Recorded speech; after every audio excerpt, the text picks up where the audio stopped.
ஏகம்பத்துரையந்தாய் போற்றி அண்ணாமலையம் அண்ணா போற்றி காவாய் கனகத்திரளே போற்றி திருச்சிற்றம்பலம்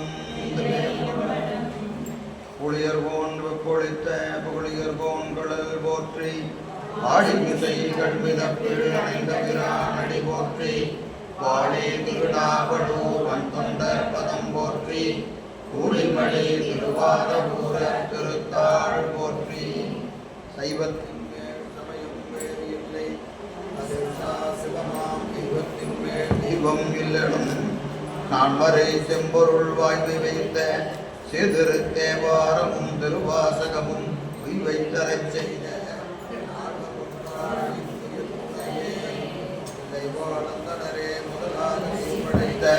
கொள்ளையதாம் பெருத்தொண்ட தொகையடியார் பதம் போற்றி கொள்ளையவர் புராணகதை உலகறிய விரித்துரைக்க செல்வமணி குன்றத்தூர் சேக்கிழாரடி போற்றி. தீராண்டில் சிவஞானம் பெற்று எந்தமை கண்டார் நினைத்தாள் போற்றி. நாராண்ட மல்லடியார்க்கு அருள் புரிந்த அருள் நந்தி நற்றாள் போற்றி. நீர்மாண்ட கலந்தை நகர் மறைஞான சம்பந்தன் போற்றி.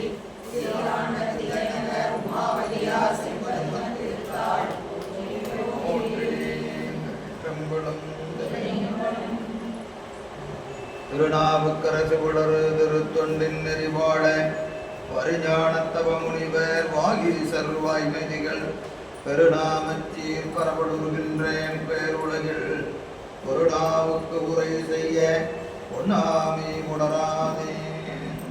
திருச்சிற்றம்பலம் தில்லையம்பலம்.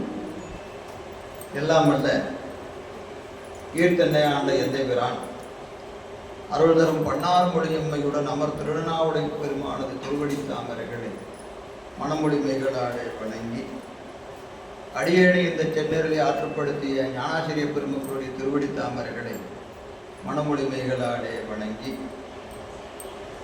திருவாவூர் ஆதீன சைவ சித்தாந்த நேர்முக பயிற்சி மையத்திலே இன்றைய நாளிலே சிவப்பிரகாசமாகிய இந்த ஞானப்பொருள்களை துவங்குவதற்கு திருவருள் வாய்க்கப்பட்டிருக்கிறது. அந்த வகையிலே திருவருளையும் குருவருளையும் நிகழநினைந்து உங்களுடைய இந்த அருமையான ஞான சிந்தனையை தொடர்ந்து செயல்படுத்திக் கொண்டிருக்கின்ற அத்தனை அடியார் பெருமக்களுடைய திருவடி தாமரைகளையும் மீள ஒரு முறை இந்த இடிய நேரத்திலே மனமொழிமைகளாலே வணங்கி கடந்த வகுப்பில் சிவஞான போதம் நடைபெற்றுக் கொண்டிருக்கிறது. அது எஞ்சிய பகுதியை உங்களுடைய ஆசிரியர் பெருமகனார் வந்து நடத்துவார். இன்னைக்கு உங்களையெல்லாம் சந்திப்பதற்கு ஒரு வாய்ப்பை பெருமான் கொடுத்திருக்கிறார். வகுப்பினுடைய தொடர்ச்சியை விடாது செய்ய வேண்டும் என்கின்ற அளவில் இன்று நாம் இந்த நூலை துவங்கியிருக்கிறோம். இந்த சிவப்பிரகாசம் என்று சொல்லக்கூடிய இந்த நூல் முதல் நூல், வழிநூல், சார்பு நூல் என்று சொல்லக்கூடிய வகையில் இது சார்பு நூல் என்று சொல்லப்படுவது. இதற்கு முதல் நூல் எதுங்க? சிவஞான போதம். சிவஞான போதம் நம்முடைய சைவ சித்தாந்தத்தின் மணிமகுடமாக போற்றக்கூடிய ஒரு அருமையான ஞானப்படுவல். அந்த நூல் 12 நூற்பாக்களினால் செய்யப்பட்ட அருமையான நூல். அது யாருக்கு என்று சொல்லுகிற போது அதிதீவிர பக்குவமுடையாருக்கு இந்த நூல் என்று காட்டுகிறார். தீவிரதர சக்தி நிபாதம் வாய்க்கப்பெற்றவர்கள் சிவஞான போதத்தை கேட்பதற்கு உரியவர் என்று காட்டுகிறார். காரணம் அது சூத்திரம் என்று சொல்லப்படுவது. சூத்திரத்தின் இலக்கணம் சொல்லுகிற போது ஒரு ஆடியிலே தெரிகிற மலை போல என்று நன்னூல் சொல்லுது. ஒரு கண்ணாடியில் ஒரு மலையை பார்த்தா எப்படி தெரியுங்க? கண்ணாடிக்குள்ளே தெரியும். கண்ணாடிக்குள்ளே கையளவு கண்ணாடியில் தெரியுதேங்கிறதுக்காக மலை என்ன நினைக்கக்கூடாது, சின்னதுன்னு நினைக்கக்கூடாது. அந்த அவ்வளவு பெரிய மலையை ஒரு கண்ணாடியில் பார்ப்பது போன்றது சூத்திரம் என்று காட்டுகிறார். அவ்வளவு விரிந்த சைவ சித்தாந்த செய்தியை தன்னுடைய மாணாக்கர்களுக்கு நேரடியாக உபதேசமாக கொடுத்தவர் மெய்கண்ட தேவநாயனார். எப்பவுமே பெருமான் அவனுடைய அருட்திரு நோக்கம் எல்லா ஆன்மாக்களையும் சென்று சேர வேண்டும் என்பதுதான். அத்துணை வகையான ஆன்மாக்களுக்கும் தான் வழங்க வேண்டிய செய்தியை தக்காரை கொண்டு கொடுக்க வேண்டும் என்பது பெருமானுடைய திருவுள்ளம். அப்போ அதிதீவிர பக்குவம் உடையாருக்கு சிவஞான போதத்தை கொடுத்துட்டார். அப்போ அவரிடம் நேரடி மாணவர் யாருங்க? அருணந்தி சிவம். அவர் பார்க்கிறார், எல்லாருக்கும் இவ்வளவு சுருக்கமா சொன்னா புரியுமா அப்படின்னு என்ன செய்யறாருங்க, ஏறத்தாழ 600க்கும் மேற்பட்ட பாடல்களிலே சிவஞான சித்தியாரை பிரித்து கொடுக்கிறார். இது 600 சொச்ச சொற்களால் ஆனது சிவஞான போதம். 600 சொச்ச சொற்கள் தான். அது எண்ணி பார்த்தீங்கன்னா 600 சொச்சம் சொற்கள் இருக்கிறது. அப்போ ஒரு சொல்லுக்கு ஒரு பாடல், ஏறத்தாழ ஒரு சொல்லுக்கு ஒரு பாடல் என்று சிவஞான சித்தியாரை பரபக்கம் சுபக்கம் என்று சொல்லி மிக விரிந்ததாக அருணந்தி சிவம் செய்கிறார். அப்போ இங்கேயும் நமக்கு ஒரு பிரச்சனை வருது. என்னன்னு கேட்டீங்கன்னா, ரொம்ப சுருக்கமா சொன்னா புரியாது, ரொம்ப விரிச்சு சொன்னா நமக்கு அதுல என்ன ஆகுது, எங்க 600 பாட்டா எங்கெங்க போய் படிக்கிறது அப்படின்றோம். அப்போ முதல்ல விரித்தும் சுருக்கியும் அதிதீவிர பக்குவம் உடையார் சூத்திரத்தில் புரிஞ்சுக்குவாங்க. இன்னும் நல்ல தீராத வேட்கை உடையவர்கள் என்ன செய்வாங்க, சித்தியாரில் புரிஞ்சுக்குவாங்க. என்ன, எனக்கு அதுவும் வேண்டாம் இதுவும் வேண்டாம், எப்படி இருக்கணும், மாடரேட், ரெண்டுக்கு இடைப்பட்ட நிலையில சொல்ல வேண்டியதை சுருக்கமா சொல்லுங்க. சுருக்கம்னா ரொம்ப சுருக்கிறாருங்க. எது போல, சிவஞான போதம் போல சுருக்கமும் வேண்டாம், சித்தியார் போல விரிக்கவும் வேண்டாம் என்கின்ற நிலையில முதல் நூல் சூத்திரமாகவும் வழிநூல் விரிவாகவும் இறைவன் கொடுக்கிறான். சொன்னவங்க தான் வேற, எல்லாம் பெருமானுடைய திருவாக்கு தான். இப்போ முதல்ல சிவஞான போதத்தை மெய்கண்டார் மூலமாகவும் சிவஞான சித்தியாரை அருணந்தி சிவத்தின் மூலமாக பெருமான் கொடுத்தார். ரெண்டுக்கு நடுவில் நிற்கிறது யாருன்னா நம்மை போன்றோம். நமக்கு கொஞ்சம் நீங்க ஒரு உதாரணம் சொல்லணும்னா, சிவஞான போதத்துல 2வது நூற்பா என்பது பாச இலக்கணம் சொல்லுது. பாச இலக்கணம் 2வது அதிகரணம் ஆணவம் கண்மம் மாய் என்று சொல்லக்கூடிய மூன்றையும் ஒரே அதிகரணத்துல சொல்லிடுறாரு. ஆனா இதே நீங்க சித்தியார்ல போனீங்கன்னா வினைக்கு மட்டும் 47 பாடல் சொல்ற, வினைக்கு மட்டும் 47 பாடல்ல விரிக்கிறார். இப்போ ஒரு சூத்திரத்துல சொன்னாலும் நமக்கு கஷ்டம், 47 பாடல் படிக்கிறதும் கஷ்டம். அப்ப என்ன செய்யலாம், வினைன்னா 3 பாட்டு சிவபிரகாசம், 3 பாட்டு. வினைனா என்ன ஒரு பாட்டு, சஞ்சிதம் பிராரப்தம்னா என்ன ஒரு பாட்டு, ஆகாயம்னா என்ன ஒரு பாட்டு, ஆணவம்னா ஒரு பாட்டு. ஆணவத்துக்கு அரைப்பாட்டு தான் வைக்கிறார் சிவபிரகாசத்தில். ஆணவத்துக்கு அரைப்பாட்டு தான், ஒரு பாட்டு கூட கிடையாது, அரைப்பாட்டு. அப்போ ஆன்மாக்களை படிநிலையில கொஞ்சம் கொஞ்சமா மேலேற்றணும் என்பது இறைவனது திருவுள்ளம். நீங்க சைவ சித்தாந்தத்துல எந்த செய்தியை தெரிஞ்சுக்கணும்னு நினைக்கிறீங்களோ அதுக்கு ஒரு பாட்டு சொல்லணும்னா நேர சிவபிரகாசம்.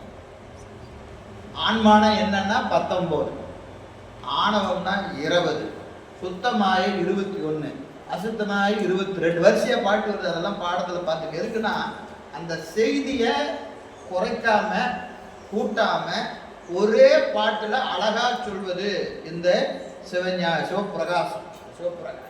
எனவே இது சார்பு நூல் என்று சொல்லப்படுவது. முதல் நூல் சிவஞான போதம், வழிநூல் சிவஞான சித்தியார். இது என்ன நூலுங்க, சார்பு நூல். சார்பு நூல் இது எப்படி, இதற்கு இலக்கணம் நன்னூல் சொல்லுகிறது, சார்பு நூலுக்கு இலக்கணம் சொல்லுகிறது. இருவர் நூலுக்கும் ஒரு சிறை தொடங்கி திரிவு வேறு உடையது உடைநூலா. இருவருடைய கருத்தையும் ஒத்து சொல்லணும். முதல் நூல் என்ன சொல்லுகிறதோ அதை ஒத்து சொல்லணும், வழிநூல் எதை சொல்லுகிறதோ அதை ஒத்து சொல்லணும். ஆனா அதையே சொல்லக்கூடாது. அதையே சொன்ன என்ன ஆயிடும், அதுதான் அந்த புத்தகத்திலே இருக்குது, இதே எதுக்குங்க படிக்கணும்.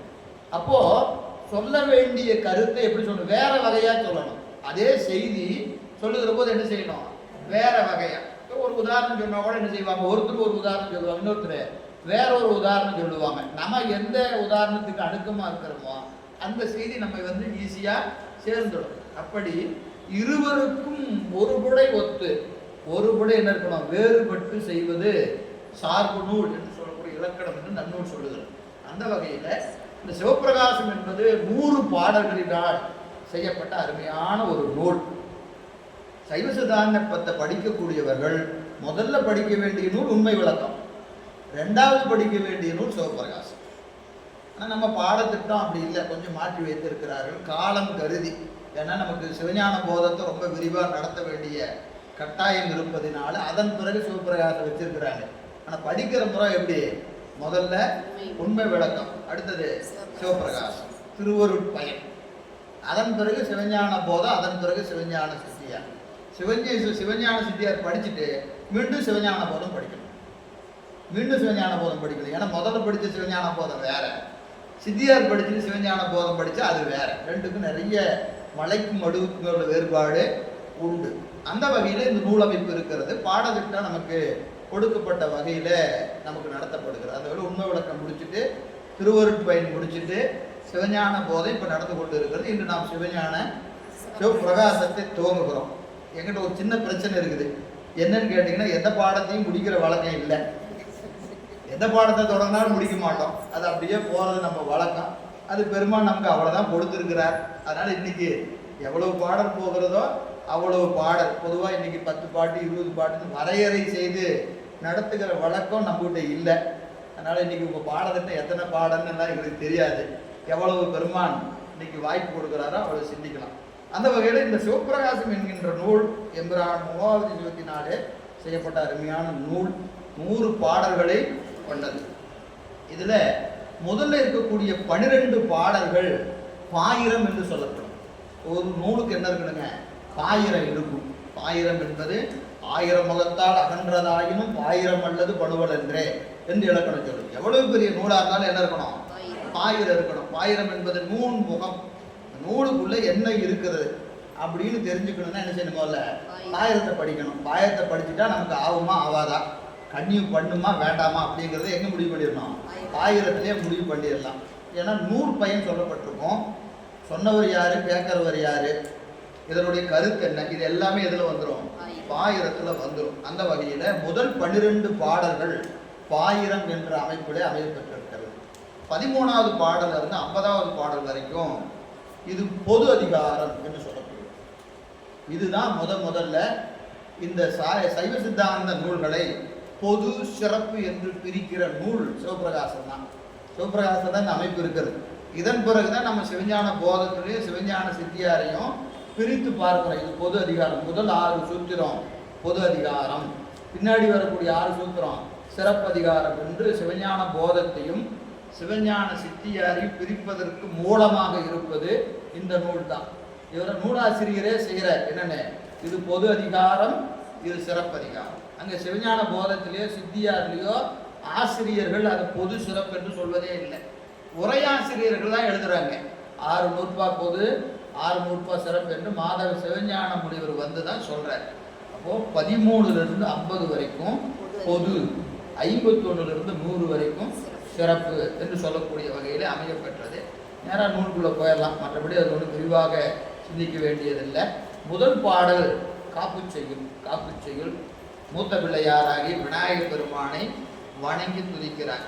விநாயகப் பெருமானை ஏன் வணங்கணும் என்பது உங்களுக்கு சிவஞான போதத்திலேயே ஆசிரியர் சொல்லியிருப்பார். கல்லால் நிழல் மலை வில்லாருடைய உள்ளாரணி மலர் நல்லார் முனிவரே என்று விநாயகப் பெருமானை துதிக்கிற போது மாதவ சிவஞான முனிவர் உரை செய்கிறார்.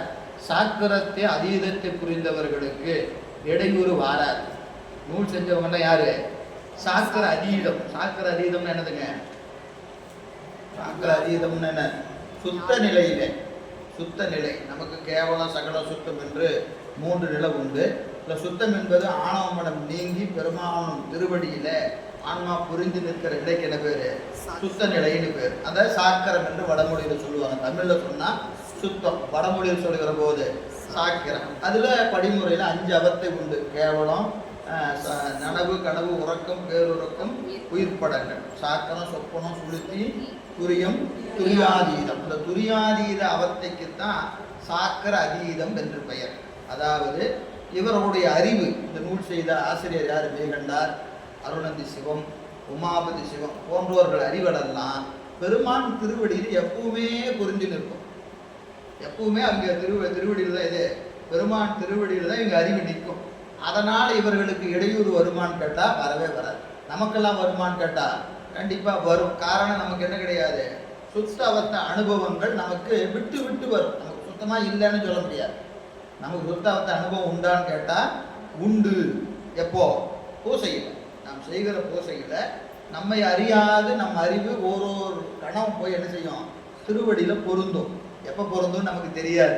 அப்படி பொருந்துகிற போது ஆணவ மூலம் வலிமை கொண்டு இருக்கும். அப்போ நமக்கு அந்த அனுபவம் நிகழும். அப்போ சுத்தவத்தை நமக்கு எப்படி நிகழும்னா விட்டு விட்டு நிகழும். எப்போவாது ஒரு 24 மணி நேரத்தில் நாம் பூசை செய்கிறது ஒரு அரை மணி நேரமோ 3/4 மணி நேரமோ, அந்த 3/4 மணி நேரத்தில் 1 நிமிடமோ 2 நிமிடமோ கணத்துக்கு எவ்வளோ நேரம் தெரியாது. அவரவர் அறிவில் அவரவருக்கு பெருமான் எவ்வளவு சிவபுண்ணியத்தை கொடுத்துருக்கிறாரோ அதுக்கு தக்கவாறு அந்த அனுபவம் நிகழும். ஆனால் இவர்களெல்லாம் எப்படிங்க, 24/7 எப்பவுமே திருவடியை பற்றி தான் நினைப்பாங்களே, வேற சிந்தனையே அவர்களுக்கு இருக்க. அப்போ நம்மை போல வினை வயம் அவர்களுக்கு இல்லை, ஆணவங்கள சார்பும் அவர்களுக்கு இல்லை. அதனால இவர்களுக்கு இடைஞ்சல் வருமானு கேட்டால் வராது. அப்போ இவர்கள் ஒரு நூலை செய்கிற போது விநாயகரை வணங்கணுமா அப்படின்னு கேட்டால் அவசியம் இல்லை. நூல் செய்கிற ஆசிரியர், நூல் செய்கிற ஆசிரியர்னா இவர்களை போன்ற ஆசிரியர். நாம நூல் செஞ்சாலும் நாமளும் ஆசிரியர்னு போட்டுக்குவோம், நம்மளும் ஆசிரியர் இல்லை. புரியுதுங்களா? இந்த சாக்கிர அதீதத்தை புரிகிற ஞானாசிரியர் பெருமக்கள் விநாயகர் பெருமானை வணங்கணுமான்னு கேட்டா வணங்க வேண்டும் என்கின்ற கட்டாயம் இல்லை. அப்புறம் ஏன் எல்லாரும் எழுதுகிற போது விநாயகர் பெருமானை துதிக்கிறார்கள் என்று சொன்னால், முதல்ல மாணவர்க்கு அறிவுறுத்தும் பொருட்டு. ஏன்னா அதை படிக்கிறவங்களும் என்ன நினைச்சிருவாங்க, அதெல்லாம் வேண்டியது இல்லைப்பா, எங்க ஆசிரியரே விநாயகரை கும்பிடலை, நான் எதுக்கு கும்பிடணும்னு நாம் என்ன செஞ்சிருவோம், விநாயகர் பெருமானை வணங்காம விட்டுருவோம். அப்போ மாணவருக்கு அறிவுறுத்தணும். முதல்ல எந்த நூலை படித்தாலும் யாரை வணங்கணும், விநாயகர் பெருமானை வணங்கணும். விநாயகர் பெருமானை மட்டும் இல்லை, நூலாசிரியரை வணங்கணும், உரை ஆசிரியரை வணங்கணும், போதக ஆசிரியரை வணங்கணும். இது முறை. ஒரு நூலை எடுத்து நம்ம வீட்டில் படிக்கிறோம்னா முதல்ல வரிசை யாரு, விநாயகர் பெருமானை வணங்கி அந்த நூலை செஞ்ச ஆசிரியர். இப்போ சிவபிரகாசம்னா சிவபிரகாசத்தை வணங்கி கொடுத்த யாரு, உமாபதி சிவனாரை வணங்கணும். இதற்கு உரை செய்திருப்பாரா இல்லையா, அந்த ஆசிரியரை வணங்கணும், உரை ஆசிரியரை வணங்கணும். நமக்கு உபதேசம் கொடுக்குற ஞானாசிரியரை வணங்கணும். வணங்கி படித்தாதான் அந்த நூல்களில் இருக்கிற நுட்பங்கள் விளக்கம். இல்லைன்னா படித்தா புரிய போகுது, தமிழில் தானே இருக்குது, புரியாத ஒன்றும் கிடையாது.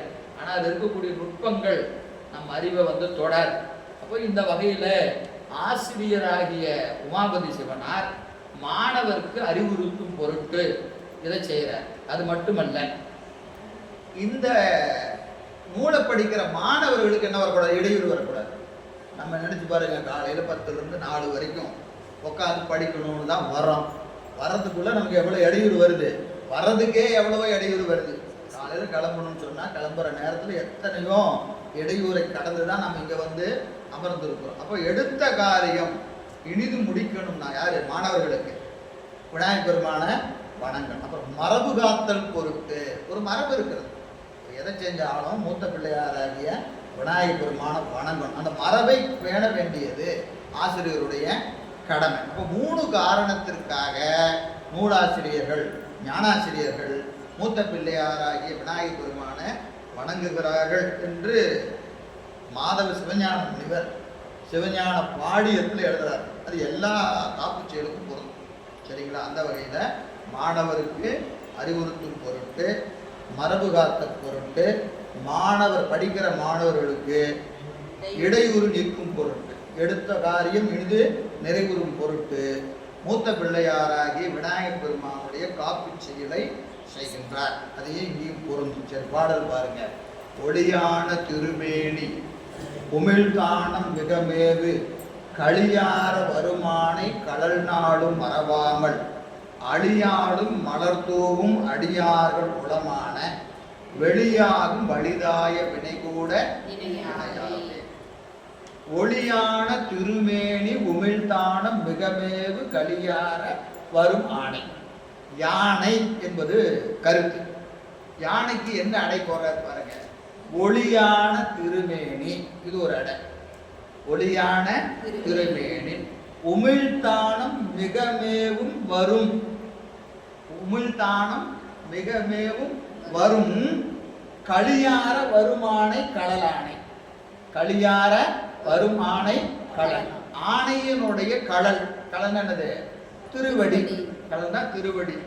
ஆணை யாரு? விநாயகப் பெருமான். விநாயகப் பெருமானுடைய திருவடியை வணங்குகிறேன். திருவடியை வணங்குகிறேன். அப்ப விநாயகப் பெருமானுக்கு அடை சொல்லுகிறார் ஒளியான திருமேனி. அந்த திருமேனி விநாயகப் பெருமானுடைய திருமேனி எப்படிப்பட்டதுங்க? ஒளிமயமானது. ஒளிமயமானது. ஒளி என்பதற்கு தேஜஸ் என்று வடமொழியில் சொல்லுவாங்க.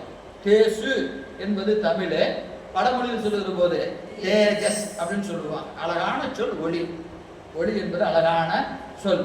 ஒளியான திருமேனி. அந்த திருமேனி ஒளியினால் ஆனது. நம்ம ஞானிகளை சொல்லுகிற போது ஒளி தேகம் என்று சொல்லுவோம். ஒளி தேகம். ஒளி தேகம் பெற்றார். ஒளி தேகம் பெற்றார். நமக்கு யாராவது ஞாபகம் வருதா? ஒளி தேகம் பெற்றார்னு சொன்ன உடனே நாவுக்கரசு பெருமானை நீங்கள் இந்த இடத்துல நினச்சி பார்க்கணும். கைலாய மலையில் இங்கே கை தேய, கால் தேய, நெஞ்சு தேய அந்த பரம்பொருளை காண்பதற்காக போகிறாரு. பெருமான் பெருமுடியாக வந்து என்ன செய்கிறாரு? உன்னை போன்ற மாடர்கள் எல்லாம் செல்வதற்கு அரிது, தேவர்களே அணுக முடியாத திருமலையில் நீ எங்கேயா போக போகிற? பாதி தூரம் கூட நீ வரல. பாதி தூரம் கூட வரல. இன்னும் நிறைய தூரம் செல்ல வேண்டியிருக்கு. திரும்பி செல்கிறார். அப்போ நாவுக்கரசு பெருமான் என்ன சொல்றாரு? அங்கே ஆளும் கையிலை நாயகன் இருக்கை கண்டல்லால் மாடும் இடல் கொண்டு நான் நீல இருந்தார். அப்படின்னு உடனே பெருமான் மறைஞ்சு பக்கத்தில் இருக்கிற பொய்கையிலே மூழ்கி ஐயாற்று நம்மை காணார். அப்போ அங்கே முழுகிறாரு. எங்க எந்திருக்கிறாரு? ஐயாற்றில் எந்திருக்கிறார். ஒளி தேகம் பெறுகிறார் நாவுக்கரசு பெருமான். ஒளி தேகம் பெறுகிறார். ஞானமயமான திருமேனி.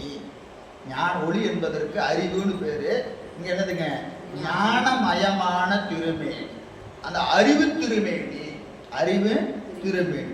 அறிவு திருமேனின்னு சொன்னாவே நமக்கு என்ன வரணும்னு கேட்டா, அந்த திருமேனியை நம்மால் அறிவினால் தான் காண முடியும். நாம தோளமா பார்க்கறோம். விநாயகப் பெருமான் எப்படி இருக்கிறாரு? துதிக்கை இருக்கு, 4 கரம் இருக்கிறது, எல்லாம் வச்சு பார்க்குறோம். தொந்தி வயிறு, நல்ல பெருத்த காது, இல்லைங்களா? அப்படியெல்லாம் இருக்கிறார் இல்லையா? அது ஒரு வடிவம். விநாயகப் பெருமானை குறிக்கிற ஒரு வடிவம். இது நாம் பார்ப்பது தூளக்கண்ணினாலே. தூளக்கண்ணினாலே இந்த விநாயகப் பெருமானை பார்க்கிறோம். ஆனால் அவர் எங்க பார்க்கணும்? அறிவினால் வணங்க வேண்டும். அறிவினால் வணங்க வேண்டும். அறிவினால் வணங்குறது என்பது நமக்கு ரொம்ப நுட்பமாக நீங்கள் சாத்திரத்தில் பார்க்கணும். 5 எழுத்து கணிக்கிறோமா இல்லையா? 5 எழுத்தை கணிக்கிறோம். எப்படி எப்படிலாம் கணிக்கிறோம்? தூளமாக கணிக்கலாம், தூளமாக கணிக்கலாம், அப்புறம் மானதமாக கணிக்கலாம். முதல்ல தூளமான அதுக்கு வாய் விட்டு கணிக்கிறது, நமக்கு உபதேசத்தை அப்படியே வாயை விட்டு கணிக்கிறது. இன்னொன்று மனதினால் கணிப்பது. மனதினால் கணிப்பது இது 2வது நிலை. 3வது என்னதுங்க? நினைவில். மனம் வாக்கு காயத்தில் வாக்குனால கணிப்பது, மனதினால கணிப்பது. இது தூளம் சூக்குமம் என்று 2. அதிசூக்குமம் என்பது அறிவினால் கணித்தல். அறிவினால் கணித்தல். இது ரொம்ப நுட்பமான செய்தி. பின்னாடி 8ஆம் நூற்பால அந்த 5 எழுத்தை எப்படி சொல்லணுங்கிறது 8, 9ல் பார்க்க வேண்டிய இடம். இப்போ அறிவினாலே காணக்கூடிய திருமேனி யாருடையது? மூத்த பிள்ளையாராகி விநாயகப் பெருமானுடைய திருமேனி. அது அறிவினால் காணுதல். இந்த கண்ணால் ஊனக்கண் பாசம் உணராப்பதி என்பது சிவஞான போதம். அப்போ இந்த கண்ணால பார்க்குற திருமேனி பற்றியெல்லாம் இங்கே பேச்சு இல்லை. பார்க்கலாமான பார்க்கலாம், ஆனால் இதல்ல. இங்கே எப்படி பார்க்கணும்? அறிவினாலே காணுகிற திருமேனி. அதனால் இந்த நூலை துவங்குகிற போது ஒளி என்று சொல்லால துவங்குகிறார். இது சைவத்தில் தமிழில் 22 சொற்கள் மங்கள சொற்கள். மங்கள சொற்கள் எத்தனை இருக்கு? 22 சொற்கள் மங்கள சொற்கள் என்று இலக்கணத்தில் சொல்றாங்க. அதில் உலகு, உலகு என்பது ஒரு மங்கள சொல். மலர் என்பது ஒரு மங்கள சொல். பூ என்பது ஒரு மங்கள சொல். அதுபோல ஒளி என்பது ஒரு மங்கள சொல். உலகுன்னு சொன்னா இப்போ நமக்கு உலகலாம் என்று துவங்குறாரா இல்லையா? ஒரு நூலை துவங்குற போது என்னது? உலகு. மலர் எந்த நூல் மலர்ல துவங்குறது? சிவஞான போதம். மலர்தலை உலகில் மாயிருள் துணிய துவங்குறதா இல்லையா? போற்றி பகருடை பூமண்ணு நான்மகத்தோன் புத்தேழு நெஞ்சு விடுதூது பூமண்ணு, அதுவும் பூன்னு தான் துவங்கும். அப்போ பூ என்ற சொல்லல துவங்கலாம், மலர்னு துவங்கலாம், உலகுன்னு துவங்கலாம், பரி, கடல், பூ, புகழ், சீர், மதி, நீர் என்று ஒரு 22 சொல் இருக்கு. இதெல்லாம் மங்கள சொற்கள்னு பேர். ஒரு நூலை துவங்குற போது மங்கள சொல்ல துவங்குகிற வழக்கம் நமக்கு உண்டு. அதனாலதான் தோடுடைய தோ என்பது ஓங்காரத்தில் தொடங்குதா இல்லைங்களா? தோடுடைய செவியன் என்று ஞானசம்பந்த பெருமான் ஓங்காரத்தில் துவங்குறார். அது ஒரு மங்கள சொல். ஓங்காரம் என்பது ஒரு மங்கள சொல். அதுபோல இங்கே ஒளி என்ற சொல்லாலே துவங்குகிறார். அந்த விநாயகர் பெருமானுடைய வடிவம் எப்படி இருக்குதுங்க? ஞான திருமேனி, ஞானமே திருமேனியாக கொண்டிருக்கிற விநாயகர் பெருமான் ஒளியான திருமேனி. உமிழ்தானம் மிகமேவும் களியார வரும் ஆணை. இந்த மதம் உமிழ்கின்ற தானம், தானம்னா இடம். யானைக்கு எங்க சொரியும்? இந்த 2 கண்ணத்துக்கிட்ட ஒரு சின்ன ஓட்டை இருக்கும். இதுல மதநீர் சொரியும். மதநீர் சொரிகிற போது அந்த யானை என்ன செய்யும்னா கட்டுப்பாட்டை இழந்து என்ன செய்யலாம்? அப்படியே மதம் பிடிச்சு வரும். அப்படி இந்த விநாயகர் பெருமானுக்கு மதநீர் சொரிகிறது. மதநீர் சொரிகிறது. என்ன மதநீர்? கருணையாகிய மதநீர். இவருக்கு சொரிகிறது, இந்த யானைக்கு சொரிகிறது வேற. நம்ம உலகத்துல பார்க்குற யானைக்கு மதநீர் வந்துன்னா வேற. இதற்கு சொரிகிற மதநீர் என்னது? கருணை என்கின்ற மதநீர் சொரிய. மதநீர் சொரிய அந்த யானை எப்படி வருதுன்னா அப்படியே கட்டுப்பாட்டை இழந்து வருகிறதாம். யாருக்குன்னா நம் வினையை கெடுப்பதற்கு. நம் வினையை கெடுக்கிற அந்த கருணையாகிய அந்த கருணையாகிய மதநீர் சொரியுமாறு உமிழ்தானம் மிகமேவும் களி. அது கொஞ்சமா வரல, எப்படி வருதுங்களா? பொழிகிறது, மழை போல் பொழிகிறது. எது? கருணையாகிய மதநீர் மழை போல சொரிந்து கொண்டு வருகிற யானை. களி ஆற. களி என்பது என்னதுங்க? அந்த மிகுதி. எதனுடைய இன்பத்தின் மிகுதிக்கு கழித்தல்னு பேர். கழித்து கலந்து கசிவோடு காவிரிவாய் குளித்து என்று நமக்கு திருமுறை சொல்லுகிறது. இது நமக்கு ஒரு வண்டு ஒரு மலர்ல இருக்கிற தேனை பருகி என்ன செய்வீங்களாம்? அப்படியே மயக்கம் போட்டு எதுல விழுந்துடும்? அந்த பூலியே விழுந்துடும். பறக்க கூட முடியாது. அப்படி இருந்தால் அது என்னது? கழித்தல். கழித்தல் என்பது என்னதுங்க? அந்த அந்த இன்ப மிகுதியில தன்னை மறந்து நின்னா அதுக்கு என்ன பேரு? கழித்தல். அப்படி இந்த யானை கருணையாகிய மதநீரை சொரிந்து கொண்டு நம்பால் எப்படி வருதுக்கலாம்? தன்னை மறந்து கழிப்போடு வருகிறது. எதற்கு? நம் வினையை கெடுப்பதற்கு. வினையை கெடுப்பதற்கு இந்த யானை களி ஆற. ஆதல் என்பது நிறைதல்னு பேர். ஆதல் என்பது நிறைதல். களியார வரும் ஆணை, வருகின்ற யானை. இந்த யானையை வணங்கணும். யானையை வணங்கணும். எப்படி வணங்கணும்னா கழல், யானையுடைய கழல் நாளும். நம்ம சங்கடகர சதுர்த்தி அன்னைக்கு போய் விநாயகர் பெருமானை கும்பிட்டுட்டா அடுத்த சங்கடகர சதுர்த்திக்கு போய் பார்க்கலாம், அப்படியெல்லாம் இல்லை. எப்படி வணங்கணும்? தினமும் வணங்கணும். தினமும் வணங்கணும். நாளும் எப்படி வணங்கணும்? மறவாமல் வணங்கணும். அப்போ வழிபாட்டில ரொம்ப முக்கியம் என்னன்னு கேட்டீங்கன்னா தொடர்ச்சி. எந்த வழிபாடு செஞ்சாலும் எந்த தொண்டு செஞ்சாலும் என்ன செய்யணும்? தொடர்ந்து செய்யணும். நம்ம எவ்வளவு செய்யறோங்கிறதெல்லாம் முக்கியம் இல்லை. என்ன செய்யணும்? தொடர்ந்து செய்யணும். ஒரு பூ சாமிக்கு ஒரே ஒரு அரளிப்பூ எடுத்து காலையில் வைப்பணுங்க அப்படின்னா என்ன ஆனாலும் அந்த ஒரு பூ எடுத்து வச்சிருவோம். நான் ஞாயிற்றுக்கிழமை அன்னைக்கு 2 கிலோ வாங்கி கட்டி சாமிக்கு போட்டுருவணுங்க. அடுத்த ஞாயிற்றுக்கிழமை தான் 2 கிலோ வாங்குவேன்னா தொடர்ச்சி கிடையாது. ஒரே ஒரு பூ எடுத்து வச்சாலும் எப்படி வைக்கணும்? தினமும் வைக்கணும். தினமும் வைக்கணும். இதுக்கு உதாரணம் என்ன அப்படின்னு பார்த்தீங்கன்னா, நம்ம ஒரு பாத்திரம், அந்த பூசை பாத்திரம் இருக்குல்ல, பித்தளை பாத்திரம் இருக்கு இல்லைங்களா? இந்த வகுப்புக்கு முடிஞ்சோம்னா நம்ம அந்த பாத்திரத்தை எப்போ கழுவுவோம்? அடுத்த வகுப்புக்கு தான் கழுவுவோம். அது உண்மைதானே? தினமும் பாத்திரத்தை எங்க வீட்டில் இருக்கிற பாத்திரத்தையே கழுவுறதுக்கு யார் வருவாங்கன்னு பார்த்துட்டு இருக்கிறோம். அப்போ என்ன ஆகும்? நல்லா புளி போட்டு கழுவி வச்சாச்சு. அடுத்த வகுப்பு போனால் எப்படி இருக்குது? அது நம்மளை பார்த்து சிரிக்குது. எது? அந்த பாத்திரம். ஏன்னா அது என்னதுங்க? கழுவி வச்சா அடுத்த நாள் அதில் என்ன இருக்கும்? அழுக்கு படிஞ்சு. பித்தளையின் செம்பினுடைய இயல்பு என்னது? களிம்போடு கூடியது. களிம்பு போகணும்னா என்ன செய்யணும்? ஒன்றும் பண்ண முடியாது. டெய்லியும் கழுவ வேண்டியதுதான். டெய்லியும் கழுவ வேண்டியதான். அடுத்த நாள் திருப்பி அதை நம்ம பார்த்து சிரிக்க வேண்டியதான். திருப்பியும் கழுவ வேண்டியது. வேற வழியே இல்லை. காரணம் செம்பின் இயல்பு கழிவோடு கூடியது. அப்போ அதை கழுவிக்கிட்டே இருக்க வேண்டியதான். எத்தனை நாளைக்கும் கழுவுது? என்ன கட்சி போ அப்படின்னு விட்டா அந்த கழுவி ஏறிக்கிட்டே போகும். சரிங்களா? தினமும் அதை என்ன செய்யணும்? கழுவிக்கிட்டே இருக்க வேண்டியது. அதுபோல ஆணவ மல சார்புடைய அறிவாகிய நம் அறிவை தினமும் கழுவுறது என்னது? வழிபாடு தான். வழிபாடு எப்போ வாரத்துக்கு ஒரு நாள் இல்லை, தினமும் செய்யணும். தினமும் செஞ்சாவே அது காலையில் செஞ்சு வெளியே வரும்போதே திருப்பி கழிஞ்சு வந்துடுது. ஓசை விட்டு எந்திரிக்கும் போதே வந்துடுது. நம்ம அதை செய்யலைன்னா எங்கே இருக்கிறது? எனவே அந்த திருவடியை நாளும் மறவாமல் அழியாலும் மலர்த்தூவும் அடியார்கள். அழியாலும் மலர் என்பது, அழி என்பது இங்க வண்டு மொய்க்கின்ற மலர். அப்படின்னு என்ன அர்த்தம்? தேன் பொருந்திய மலர். நல்லா பூல என்ன இருக்கணும்? தேன் இருக்கணும். தேன் இருந்ததுனா தான் அது எங்க வரும்?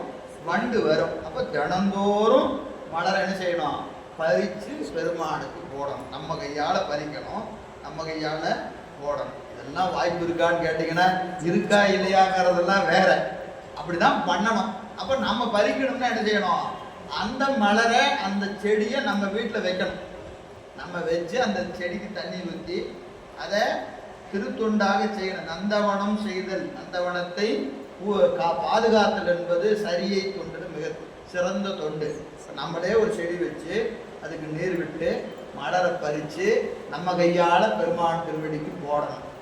நம்ம தான் வாங்கி வச்சு பிரிட்ஜில் வச்சுக்கிட்டு அதை 4 நாளைக்கு பயன்படுத்திக்கிட்டு இருக்கிறோம். நம்ம செய்யறதுனால அது சரின்னு ஆயிடாது. புரியுதுங்களா? அது வாய்ப்புக்கு தக்கவாறு செய்ய. யாருக்கெல்லாம் இந்த வாய்ப்பு இருக்கிறதோ அதெல்லாம் செய்யணும்.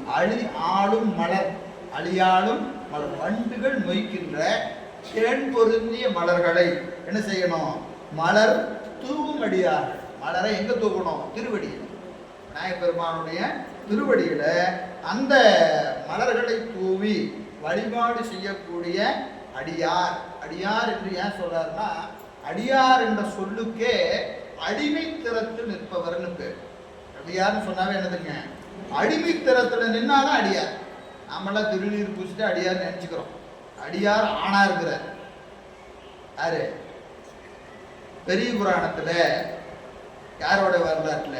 ஏனாதிநாதனார் புராணம்.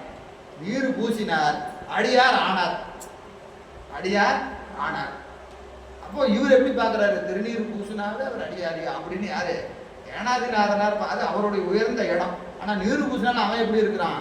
அவன் அறிவுல ஒரு மாற்றம் இல்லை. அவன் நினைத்த பரிசையை செய்யட்டார். அவன் என்ன நினைச்சானோ அதை செஞ்சுட்டார், இல்லைங்களா? அப்போ அந்த திருவேடத்தை தரிப்பதினாலேயே நம்ம என்ன ஆக முடியாது? அடியார் ஆக முடியாது. ஆனால் நம்ம பிறரை பார்க்கிற போது அப்படி பார்க்கணும். நாம பிறரை திருவேடத்தை பார்த்தா அவர் அடியார் என்று பார்க்க வேண்டும். நம்ம பார்க்கிற போது வேஷம் போட்டுட்டாவே அடியார் கிடையாதுயா அப்படின்னு பார்க்கணும். நம்ம வேஷம் போட்டா நம்ம அடியார் இருப்போம், அவரை வேற மாதிரி பார்ப்போம். அப்படிலாம் இருக்கக்கூடாது, சரிங்களா? எனவே அடியார் என்பதற்கு தொழும்பு, அடிமைத்திறத்திலே நிற்பவர்கள். அப்படி நிற்பவர்களுக்கு யான் எனது என்ற செருக்கற்றார், அவரே அடியார். எனவே அடியாலும் மலர்தூவும் அடியார்கள் உளமாய. அதாவது உளமாய என்பது அவருடைய நெஞ்சு, உள்ளம், அறிவு. அவருடைய அறிவு வெளியாகும். வெளி என்பதற்கு அருள் வெளி, ஞான பிரகாசம் என்று சொல்லப்படும். பெருமான் இருக்கிற இடத்துக்கு ஞான வெளி. பெருமான் ஆடுகிற கூத்தாடுறாரா இல்லைங்களா? இங்க சிதாகாய பெருவழி. பெருமான் திருக்கூத்து ஆடக்கூடிய அம்பலம் எது? சிதாகாய பெருவழி. அது அறிவை இடமாக கொண்டு அவன் ஆடுகிற கூத்து. பெருமான் கூத்தாடுகிற போது ஒன்று தில்லை மேடையிலே கூத்தாடுகிறார், அது நமக்கு தெரியும், இல்லைங்களா? தில்லை மேடையில் ஆடுகிற ஒரு கூத்து. மற்றொன்று நம்முடைய அறிவிலே ஆடக்கூடிய கூத்து, இல்லைங்களா? ஊனக்கூத்து, ஞான கூத்து, அப்புறம் ஆனந்த கூத்து. எங்க படிச்சது? உண்மை விளக்கத்துல, இல்லைங்களா? ஊனக்கூத்துனா என்னது? ஊனக்கூத்துனா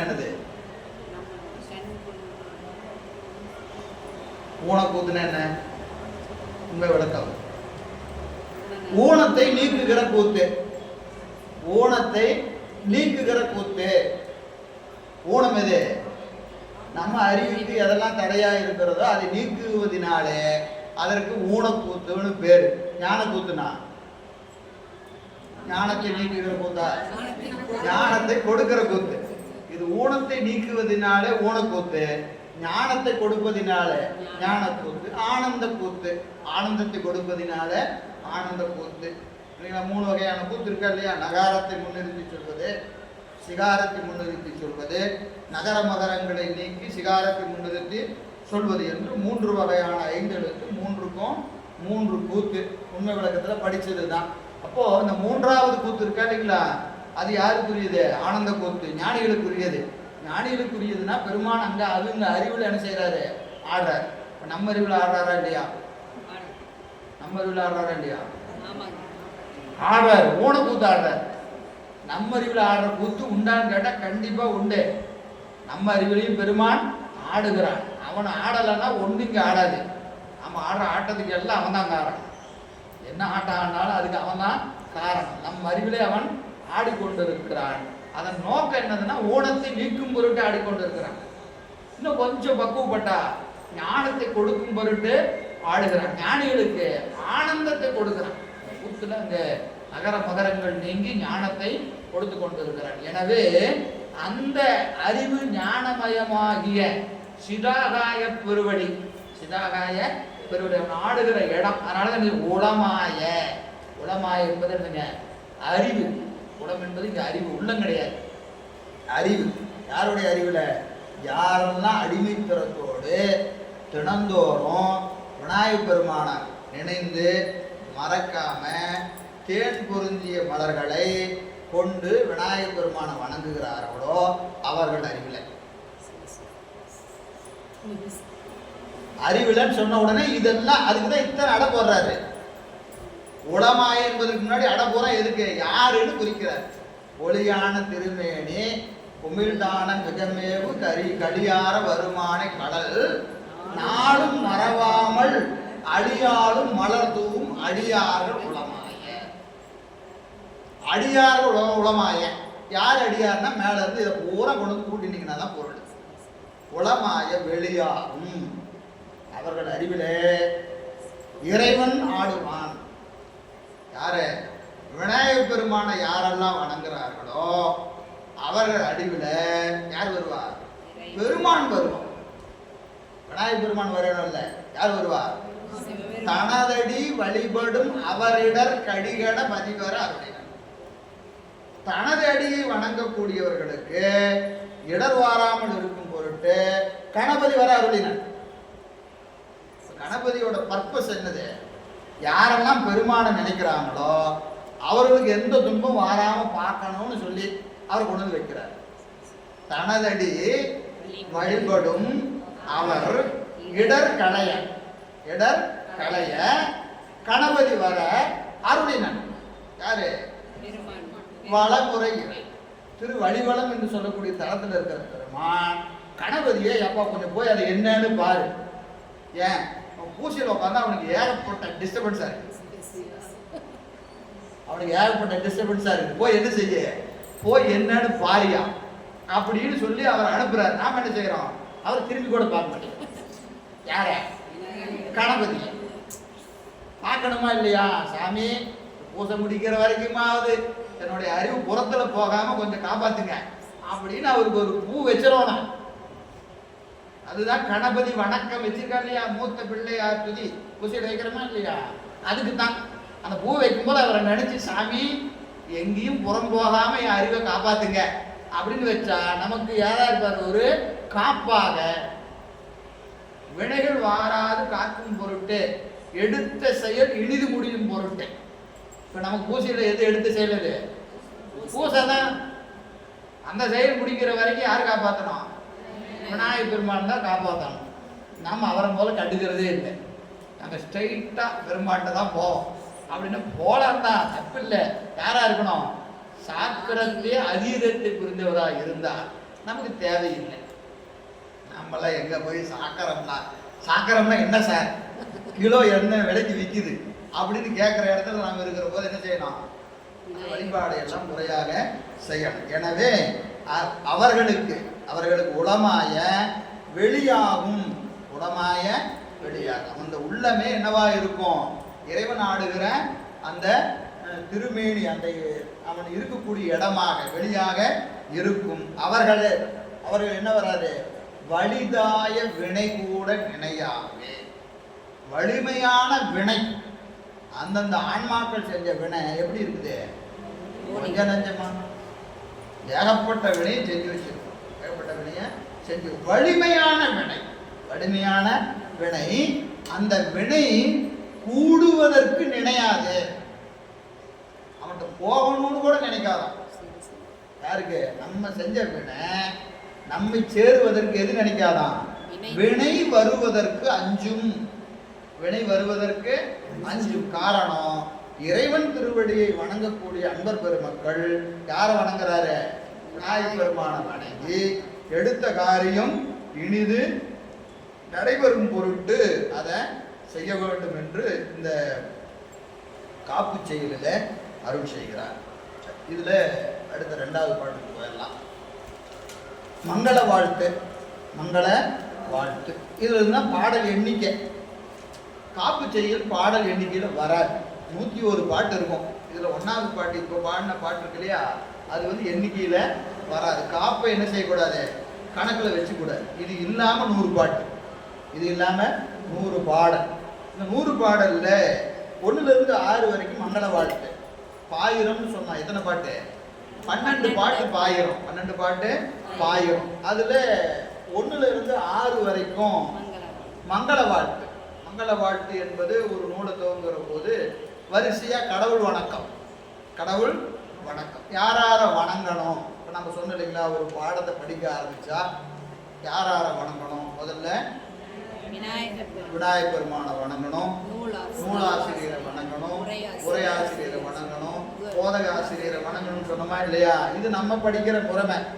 நூல் செய்கிற ஆசிரியர் வரிசையா வணங்குறார். யாரார வணங்குறார் பாருங்க. முதல்ல இவர் யாருங்க, உமாபதி சிவனார்.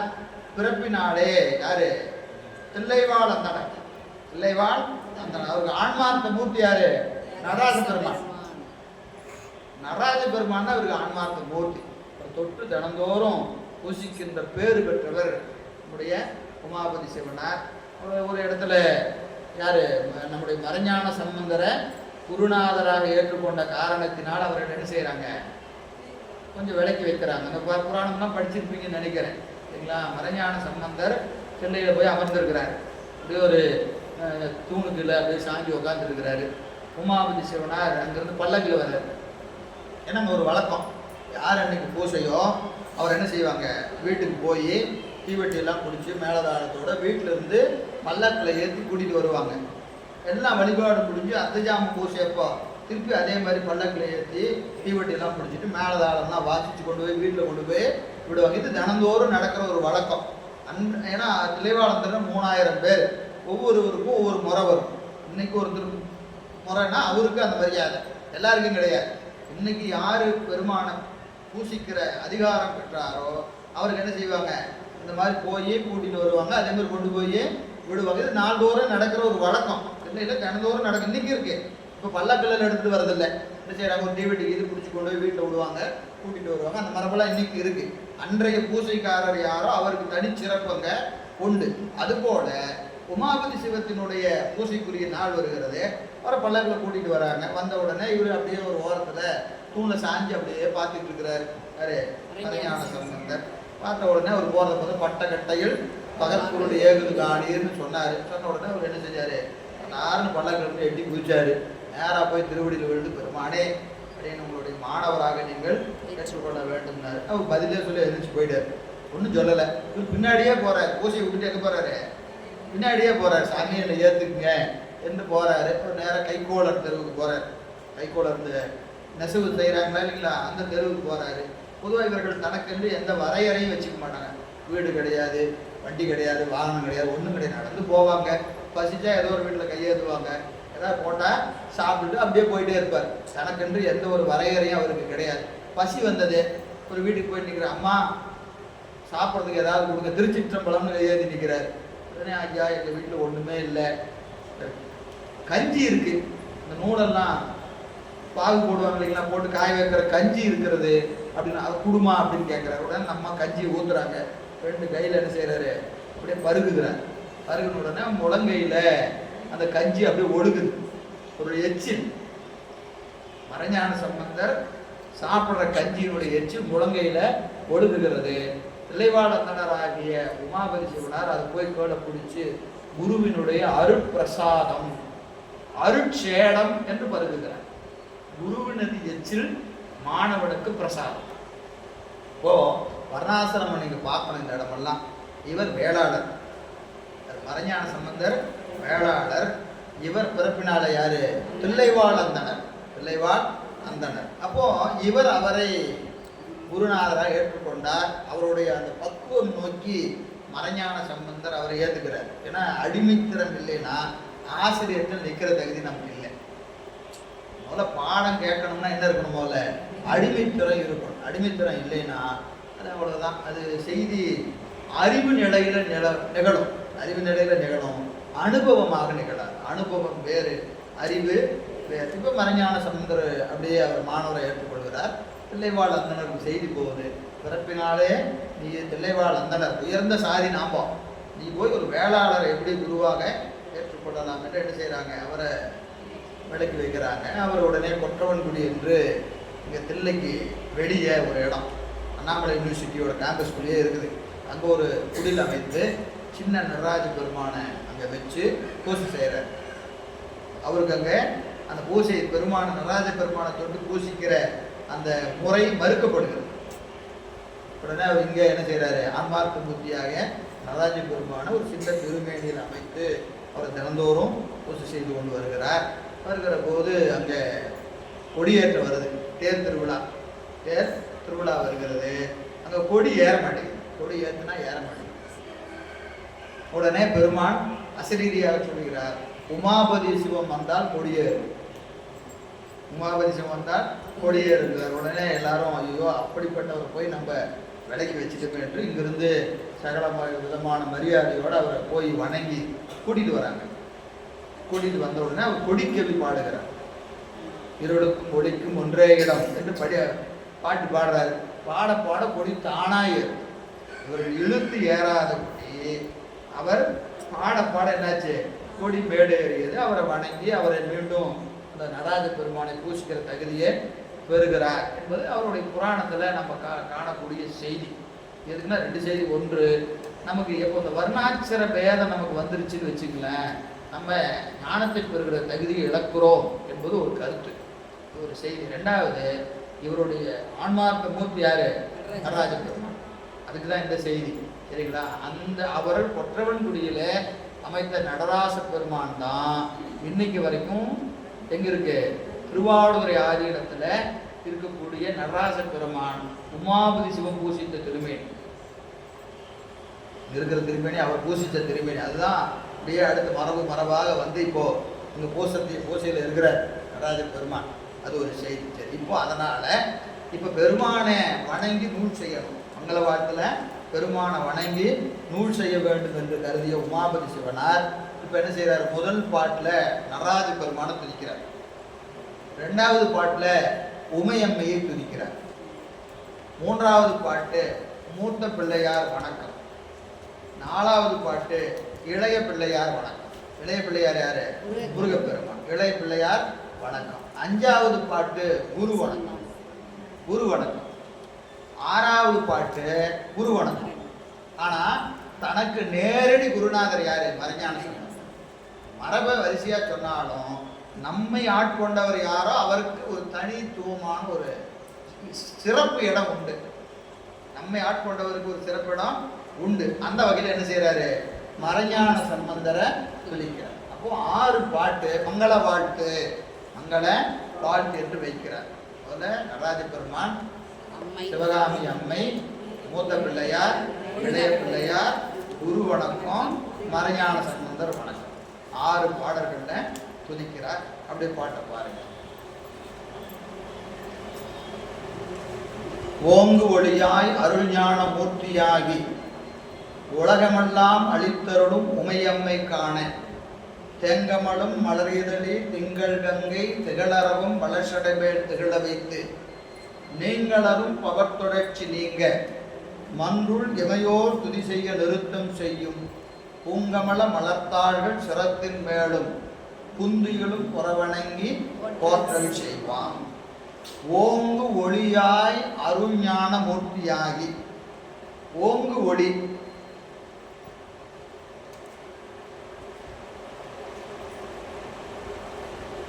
எல்லா ஒளிகளுக்கும் மேலானதாக. ஒளின்னு சொன்னா நிறைய ஒளி இருக்கிறது.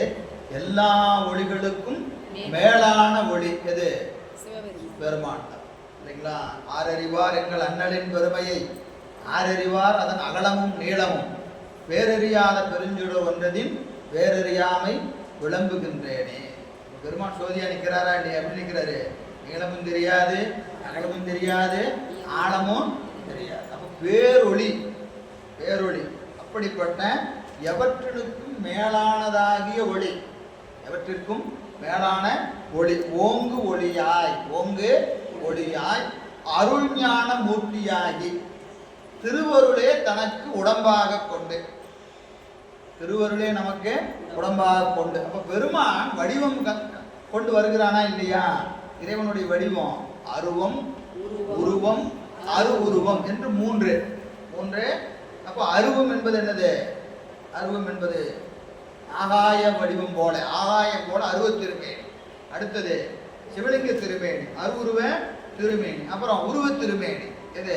நடராஜ பெருமான், தட்சிணாமூர்த்தி, தியாகேச பெருமான். இப்படி அவன் மூன்று வடிவம் தாங்கி வருகிறான். அருவமா வருகிறான், அரு உருவமா வருகிறான், உருவமாக வருகிறான். அப்ப இதெல்லாம் நம்மை போன்றதா அப்படின்னு கேட்டா நம்மை போன்றதல்ல. இப்ப நமக்கெல்லாம் உருவம் உண்டா இல்லையா? நமக்கு உடம்பு இருக்கு. இந்த உடம்பு என்னது? மாயாகாரியம். உடம்பு என்னது? மாயாகாரியம். இந்த மாயாகாரியமாகிய உடம்பை பெருமான் நமக்கு கூட்டுகிறான். இதற்கு அளவோடு எது? வினைதான். நாம செஞ்ச வினைதான் அளவுகோல்.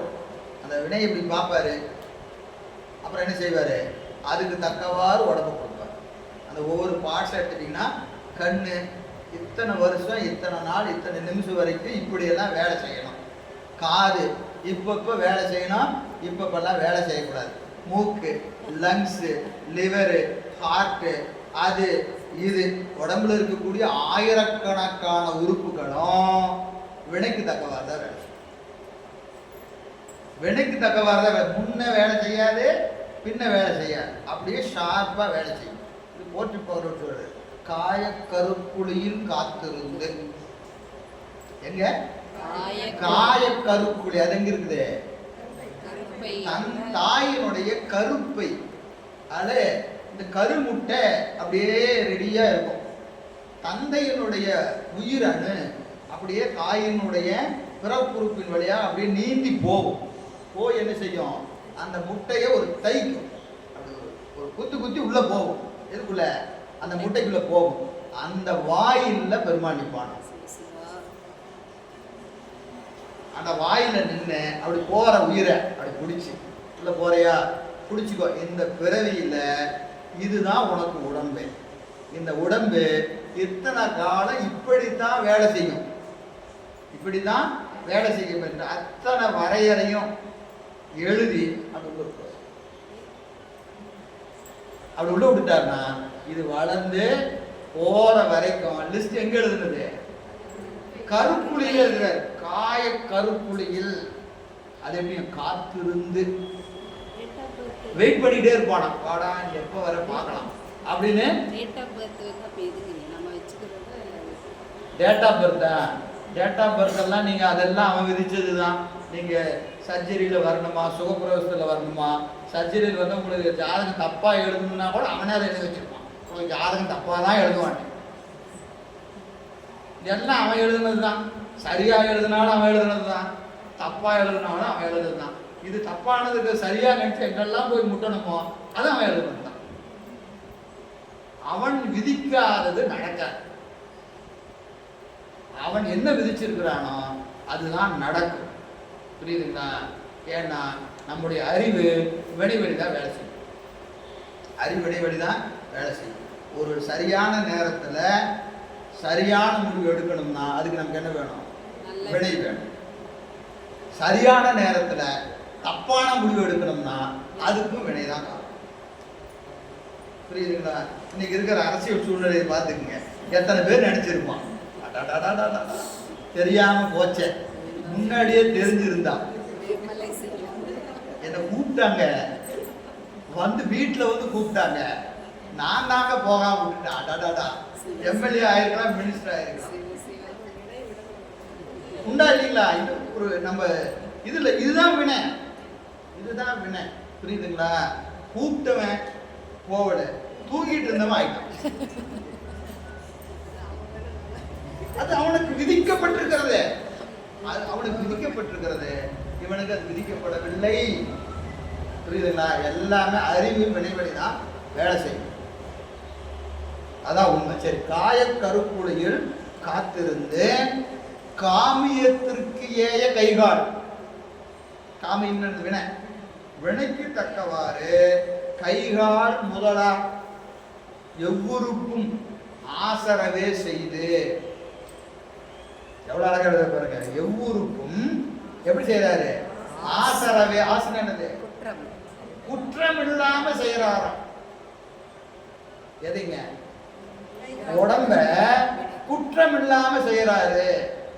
நம்ம உடம்பு குற்றம் இல்லாமையா இருக்கு? குற்றத்தோட தானே இருக்கு. அப்புறம் ஏன் அப்படி எழுதணும்? வினைக்கு குற்றம் இல்லாம செய்யறாரு. நமக்கு குற்றம் இல்லாம செய்ய மாட்டாரு. வினைக்கு குற்றம் இல்லை. வினை என்ன செஞ்சிருக்கிறோமோ அந்த வினை எப்படி வரணுமோ அதுக்கு தகுந்த மாதிரி தான் இங்க ஸ்பேர் பார்ட்ஸ்ல வேலை செய்யும்.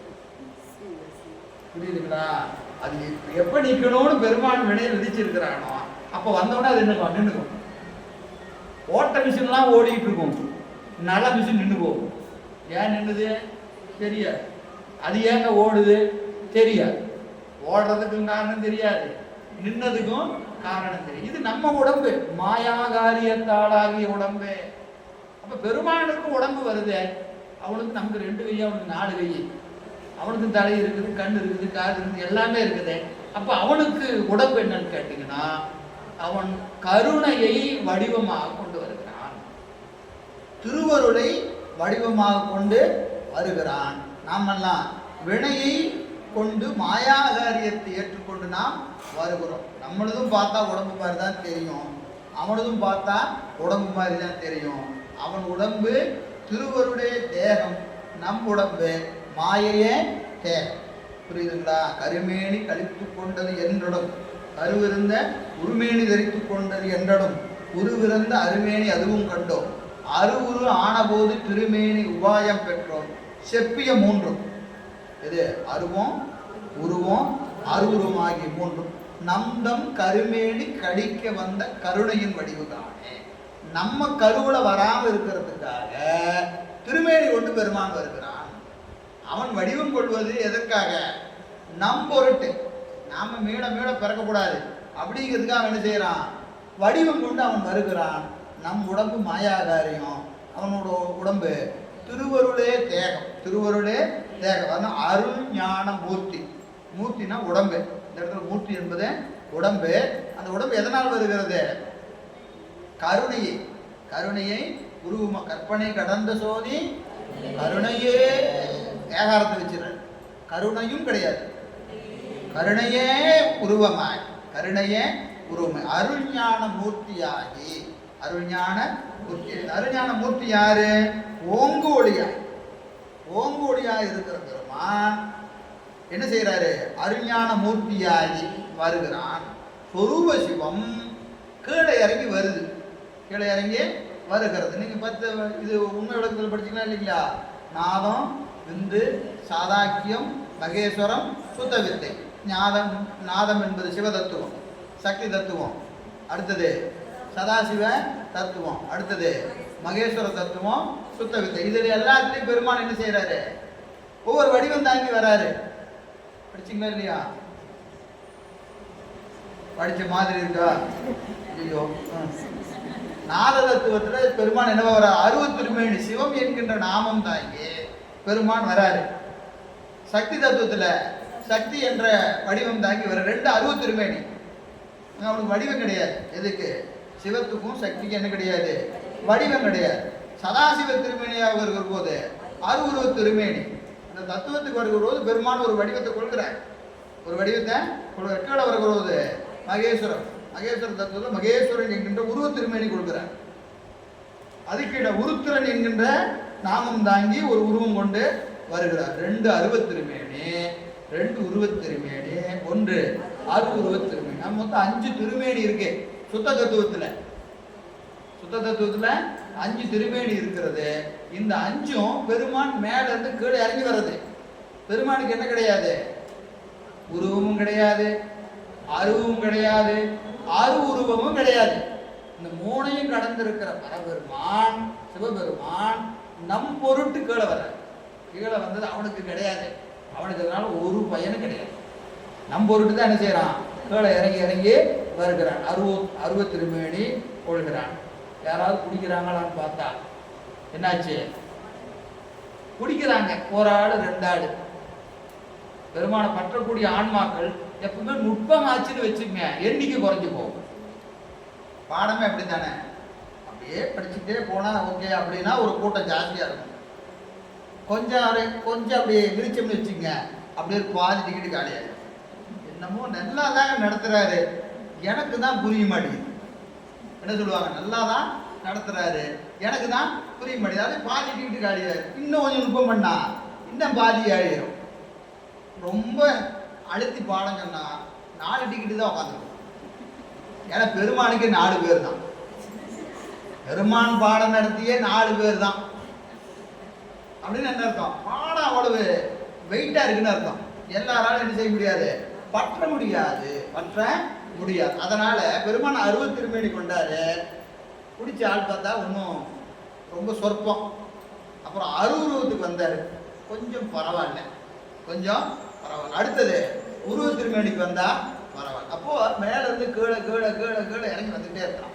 ஏன் வரான்னா நம்முடைய பக்குவம் பற்றி. ஆனா அவனுடைய நோக்கம் கடைசியா இருக்கிற உயிர் வரைக்கும் பற்ற வேண்டும். யாரையும் விடுகிற நோக்கம் அவனுக்கு கிடையாது. இதெல்லாம் முடிச்சுட்டு என்ன ஒரு முருகரா வராரு, விநாயகரா வராரு, அதுவும் ஒன்றும் தேரலனா இன்னும் கீழே போகும். சிறு தெய்வமா எல்லா தெய்வமா பெருமாள் என்ன செய்யறாரு? தன் அருளை கடத்த நிலையில கொண்டு போய் செலுத்திக்கிட்டே இருக்கிறார். கீழே கொண்டு போயிட்டே இருக்கிறார். எனவே அப்படி அந்த அருள் ஞான மூர்த்தியாகி வருகிறான். யாரு? ஓங்கொடியா இருக்கிற பெருமான். அப்படி வருகிற பெருமான் உமையம்மை காண, உலகமெல்லாம் அளித்தருளும் உமையம்மை, உலகமெல்லாம் அளித்தருளும் உமையம்மை காண. இத்தனையும் வந்தது நாம் காண அல்ல, அம்மை காண. நாம காண வரல. யார் காண வர்றாரு? அம்மை காண வருகிறார். நடராஜ பெருமானுடைய சூக்குமே அதுதான். நீங்க பார்த்துருப்பீங்க, நடராஜ பெருமான் இப்படி ஆடுவாரு, பார்த்தா நம்மளை பார்க்குற மாதிரி இருக்கும். ஆனால் அவர் கண்ணு இப்படி அம்மையை பார்த்த மாதிரி இருக்கும். அம்மையை பார்த்ததா இருக்கு, நம்மளை பெருமான் பார்ப்பதே இல்லை. ஐயோ என்னங்க எவ்வளோ சொல்லிவிட்டு கடைசியில் இப்படி சொல்லிட்டீங்களே அப்படின்னா, இறைவனை நேராக பற்றுகிற பக்குவம் நமக்கு இல்லை. இறைவனை பற்றணும்னு சொன்னால் திருவருள் வழியாகத்தான் போய் பற்ற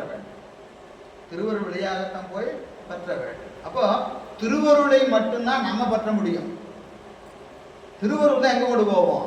சிவத்துல கொண்டு போய் நம்மளை சேர்த்தோம். இப்போ நம்ம வேலை எது வரைக்கும் இருக்கு? அருளை பற்றுகிற வரைக்கும். அது நம்ம வேலை கிடையாது. புரியறதுக்காக நான் உங்களுக்கு சொல்றேன், அதுவும் நம்ம வேலை கிடையாது. அது என்னது? அருள் தான் நம்மை பற்றோம். நாம போய் அருளை பற்ற முடியாது. நாம செய்ய வேண்டியதெல்லாம் என்னது? நமக்கான சிவபுண்ணியங்களை செஞ்சுக்கிட்டே இருக்க வேண்டியதுதான். படி ஏறி மேலே போகிறதெல்லாம் அவர் ஏற்றுவார். நாம் மேலே ஏறியாச்சானாலும் ஒன்றும் ஏற மாட்டோம், அப்படியே நிற்க வேண்டியதுதான். சரிங்களா? உமையம்மை காண. அந்த அம்மை யாருன்னா உலகமெல்லாம் அளித்தருளும் உமையம்மை. புரியல? ஆமா, உலகமெல்லாம் என்பது உயிர்களுக்கும் உலகத்திற்கும். சட பிரபஞ்சம், சேதன பிரபஞ்சம், அசேதன பிரபஞ்சம். உயிர் உலகு, சட உலகுன்னு ரெண்டு இருக்கா இல்லையா? உயிரற்ற உலகு, உயிருடைய உலகு. இந்த உலகம் என்பது என்னது? ரெண்டும் சேர்ந்ததுதான் உலகம். இந்த உடம்பு சடம், உடம்புக்குள்ள உயிர் அறிவுடை, இந்த ரெண்டையும் சேர்த்துனாதான் இயங்கும் இல்லைங்களா? உயிர் இல்லாம உடம்பு இயங்குனா அதுக்கு பிணம்னு பேர். சரிங்களா? உடம்பு இல்லாம உயிர் இருந்தா அதுக்கு என்ன பேரு? பேயின்னு பேர். ரெண்டும் வேலைக்காக. உடம்புக்குள்ள உயிரை வந்து வைக்கணும், அப்புறம் இதை அனுபவிக்கிறதுக்கு உலகம் வேணும். தனு கரண புவன போகம். தனுன்னு என்னது? உடம்பு. கரணம் அந்த கரணங்கள், உடம்புக்குள்ள இருக்கிற உறுப்புகள். அப்புறம் புவனம் உலகங்கள், போகப்பொருள். நாம அனுபவிக்கிறோம்னா என்னது? பொருள் வேணும்ல. இப்ப நாம அனுபவிக்கிறதா எதை அனுபவிச்சுட்டு இருக்கிறோம்? உலகத்தை தான் அனுபவிச்சுட்டு இருக்கிறோம். பெருமான அனுபவிக்கிறோம்னா எங்க அனுபவிக்கிறது? நம்ம அறிவு பூரா எங்க இருக்கு? பொண்ணும் பொருளும் கருவானை அதுக்குள்ளதான் இருக்குது இல்லையா? அப்போ புவனம், அந்த புவனத்தினால் பெறுகிற இன்ப துன்பம். போகம் என்பது அனுபவம். அனுபவம் என்னவா இருக்கலாம்? இன்பமாகவும் இருக்கலாம், துன்பமாகவும் இருக்கலாம். இதெல்லாம் பெருமான் என்ன செய்யறாரு? கொடுக்கிறார். யார் மூலம் கொடுக்கிறாரு? அம்மை மூலமாக கொடுக்கிறார். திருப்பியும் தத்துவ தோற்றத்தை தான் பார்க்கணும். எல்லாம் வல்ல பரம்பெருமான் சுத்த நிலையில அவனுக்கு பரசிவம்னு பேர். அவனுக்கு என்ன பேரு? பரசிவம். அந்த பரசிவம் சொரூப சிவமா இருக்கிற போது அதற்கு என்ன கிடையாது? ஊரும் கிடையாது, பேரும் கிடையாது, எதுவும் கிடையாது. ஆணும் அல்ல, பெண்ணும் அல்ல, அழியும் அல்ல, எதுவுமே கிடையாது. அந்த பெருமான் உயிர்களை இப்படி பார்க்கிறார். உயிர்களை பார்க்கிற போது என்ன செய்யறாரு? ஐயோ, இவன் கேவலத்துல கிடக்கிறான், கேவலத்துல கிடக்கிறான், பிறவி இல்லாம கிடக்கிறான். இவனை என்ன செய்யணும்? பிறப்பு கொண்டு வந்து திருவடிக்கு கூட்டிட்டு வரணும். அப்ப என்ன செய்யறாரு? தன் கருணை என்கின்ற அதை தோற்றுவிக்கிற போது பரசிவம் அடுத்த நிலைக்கு இறங்குது. ஒரு ஸ்டெப் கீழே இறங்குது. பரசிவம் ஒரு ஸ்டெப்பு கீழே இறங்குனது பராசக்தி. பரசிவத்துக்கு அடுத்தது ஸ்டெப் என்னதுங்க? பராசக்தி. அப்ப தனக்குள்ள இருக்கிற சக்தியை கீழே இறக்குற, அதுக்கு என்ன பேரு? பராசக்தின்னு பேரு. அந்த பராசக்தி ஒரு ஸ்டெப் கீழே இறங்குச்சுன்னா ஆதிசக்தி. அதுக்கு என்ன பேரு? ஆதிசக்தி. இந்த ஆதிசக்தி இச்சாசக்தி, கிரியாசக்தி, ஞானசக்தி என்று மூன்றாயிரம் இருக்கும். பாருங்க, பரசிவம், பராசக்தி, ஆதிசக்தி. இந்த ஆதிசக்தி தான் திரோதான சக்தின்னு பேர். ஆதிசக்தியும் திரோதான சக்தியும் வேறல்ல, ரெண்டு ஒண்ணுதான். சரிங்களா? இதுதான் என்னவா வருது? இச்சாசக்தி, கிரியாசக்தி, ஞானசக்தி என்று வருகிறது. ஞானசக்தி என்று வருகிறது. இந்த ஆதிசக்தி சுத்தமாயை நோக்குகிறது. சுத்தமாயை நோக்குகிறது இருக்காங்க. சுத்தமாயை நோக்குகிற போது ஞானம் மிகுகிற போது நாதம், ஞானம் மிகுகிற போது நாதம். சரிங்களா? அடுத்தது கிரியை மிகுகிற போது சக்தி. ரெண்டு சமமா வந்தா சாதாக்கியம். அடுத்தது ஞானம் குறைஞ்சு கிரியை மிகுந்தால் ஈஸ்வரன். ஞானம் மிகுந்து கிரியை குறைஞ்சால் சுத்தவித்தை. இது எல்லாத்துலேயும் பெருமான் ஒவ்வொரு வடிவத்தில் வர. சிவம், சக்தி, சதாசிவன், மகேஸ்வரன், குருத்திரன். சரிங்களா? இப்படி பரசிவம் தன்னிலிருந்து பராசக்தியை தோற்றுவித்து பராசக்தி திரோதான சக்தியாக மாறி திரோதான சக்தியிலிருந்து தான் உலகங்கள்லாம் தோன்றுகிறது. தனு கரண புவன போகம் என்று சொல்லக்கூடியதெல்லாம் எது தோற்றுவிக்கிறது? திரோதான சக்தி தான். அதுதான் தோற்றுவிக்கிறது. தனுகரண புவனத்தை தோற்றுவிப்பதெல்லாம் என்னது? திரோதான சக்தி தான். அதுதான் தோற்றுவிக்கிறது. அப்போ திருப்பி இது ஒடுங்குகிற போது எது தோன்றியது அப்படியெல்லாம் ஒடுங்கும். அப்படியெல்லாம் ஒடுங்கும். சரி, இப்ப பாருங்க, உலகமெல்லாம் அழித்தருளும் உமையம்மை. அப்போ இந்த உமையம்மை என்பது யாரு? திரோதான சக்தி. உமையம்மை என்பது திரோதான சக்தி தான். எதை கொடுக்கிறது? 224 புவனங்களை அவர் தான் தோற்றுவிக்கிறார். 224 புவனங்களை யார் தோற்றுவிக்கிறார்? திரோதான சக்தி தான் தோற்றுவிக்கிறது. அவள் காண அந்த திரோதான சக்தி அருளாக நிற்கிற போது, திரோதான சக்தியும் அருளும் ஒண்ணுதான், ரெண்டு வேறல்ல. திரோதான சக்தியும் அருளும் ஒண்ணுதான். ஆனா ரெண்டா ஏன் சொல்றோம்? உலகத்தை ஊட்டுனா திரோதான சக்தி, சிவத்தை ஊட்டுனா அருள் சக்தி. ஒரே ஆள் தான். நீ உனக்கு என்னப்பா வேணும்? எனக்கு உலகம்தான் வேணும், இந்தா வச்சுக்கோ அப்படின்னு கொடுத்துட்டா என்னவா நிப்பா? திரோதான சக்தியா நிற்பான். எனக்கு உலகமெல்லாம் வேண்டாம், எனக்கு பெருமான் தான் வேண்டும் அப்படின்னு கேட்டா அவன் என்ன ஆயிடுவா? அருளாம ஒரே ஆள் தான். புரியுதுங்களா? நம்ம அறிவு எப்படி இருக்கிறதோ அதற்கு தக்கவாறு அவள் இருப்பாள். உலகம் வேண்டும் என்று நிற்கிற ஆன்மாவுக்கு அவள் துரோதான சக்தியா நிற்பாள். சிவம் வேண்டும் என்று நிற்கிற ஆன்மாவுக்கு அவள் அருள் சக்தியா நிற்பாள். ரெண்டும் ஒண்ணுதான். எனவே உலகமெல்லாம் அழித்தருளும் உமையம்மை காண அவள் காண அவன் ஆடுகிறான். காரணம் நாம போய் வகரமாகிய திருவருளை பிடிச்சா அது எங்க செய்யும்?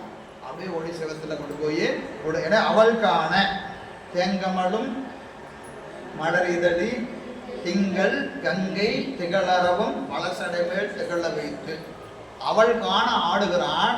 ஆடும்போது என்னென்னத்தை வச்சு ஆடுறான் அப்படின்னு ஒரு பட்டியல் கொடுக்குறார். தேங்கமலும் மலர் இதழின்னு என்னது? கொன்றை, தேன் பொருந்திய கொன்றை அணிந்திருக்கிறான் பெருமான். புனித்த புருவமும் கோவை செவ்வாயை குமிழ்ச்சிருக்கும். அதுதான் தேங்கமலும் மலர் இதழி திங்கள் கங்கை திகழ் அரவம். பாம்பை வச்சிருக்கிறாரு, கங்கையை வச்சிருக்கிறாரு, விரைய வச்சிருக்கிறாரு, கொன்றையை அணிந்திருக்கிறார். தேங்கமலும் மலர் இதழி திங்கள் கங்கை திகழ் அரவம். எதன் மேல வச்சிருக்கிறாரு? வளர் சடை மேல். இது எல்லாம் சடை மேல் இருக்கிறது. அந்த சடைக்கு வளர் சடை என்று காட்டுகிறார். வளர் என்பதற்கு என்னதுங்க? வினை தொகைன்னு பேர். ஊறுகாய், ஊறிய காய், ஊறுகின்ற காய், ஊறும் காய் அப்படின்னு சொல்றோமா இல்லையா? அது வினை தொகைன்னு சொல்றோம். 3 காலத்துக்கு வரும். அதுபோல வளர் சடை, வளர்ந்த சடை, வளர்கின்ற சடை, வளரும் சடை. சடை என்பது ஞானத்தின் அடையாளம். சடைன்னு சொன்னாவே உங்களுக்கு என்ன ஞாபகம் வரணும்? ஞானம் தான் ஞாபகத்துக்கு வரணும். நம்முடைய ஞானம் என்பது நம்முடைய அறிவு. அறிவு என்ன ஆகணும்? வளர்ந்துக்கிட்டே இருக்கணும். அது நிற்கவே நிற்காது. நேற்றும் வளர்ந்தது, இன்னைக்கும் வளரும், நாளைக்கும் வளரும். அறிவு வளர்ந்துக்கிட்டே இருக்க வேண்டியதான், வேற வழியே கிடையாது. எல்லாம் படிச்சாச்சு. உண்மை வழக்கம் தானே, படிச்சாச்சு. சிவபிரகாசம் கேட்டாச்சுன்னா ஒன்றும் வேலைக்கு ஆகாது. கேட்டுக்கிட்டே இருக்க வேண்டியதுதான், படிச்சுக்கிட்டே இருக்க வேண்டியதுதான். எங்க? முத்தியிலும் பக்தி உண்டுங்கிற. முத்தியிலும் பக்தி உண்டு. பெருமான நினைச்சுக்கிட்டே இருக்க வேண்டியதான், கேட்டுக்கிட்டே இருக்க வேண்டியதான். போதும் நினைச்சிட்டு அறிவு வளர. அதான் வளர் சடை மேல் திகழ வைத்து, திகழுமாறு வைத்து. நம்ம அறிவை விளக்கிறதுக்கு தான் ஞானத்தின் அடையாளமாக என்ன வச்சிருக்கிறாரு? சடை வச்சிருக்காரு. செஞ்சடை. செம்மை என்பதற்கு ஒழுக்கம்னு பேர். அறிவு என்னது? ஒழுக்கமாகிய அறிவு யாருக்கு? நமக்கு கொடுக்கறதுக்காக அவன் அதை அடையாளமாக வச்சிருக்கிறான். அதில் அடையாளமாக வைத்திருக்கிறான். எனவே அங்கே உமையம்மை காண தெங்கமலும் மலரியதழி திங்கள் கங்கை திகழறவும் வடசடமேல் திகழ வைத்து நீங்களதும் பவத்தொடர்ச்சி நீங்குவதற்கு அரிய பவம் என்னது? பிறப்பு நீங்குவது என்பது எளியதல்ல. அது அரிது. நம்முடைய அவை பிராட்டிட்டு சொன்னா மானுடராய் பிறத்தல் அரிது, அதிலும் அரிது. பூங்கூடு செவிடு வேண்டி நீங்கு பிறத்தல் அரிது பெரிய பட்டியல கொடுக்குறாங்க இல்லையா? அப்போ இந்த பிறவியில பிறகு மனிதனா பிறப்பதே ரொம்ப அரிது.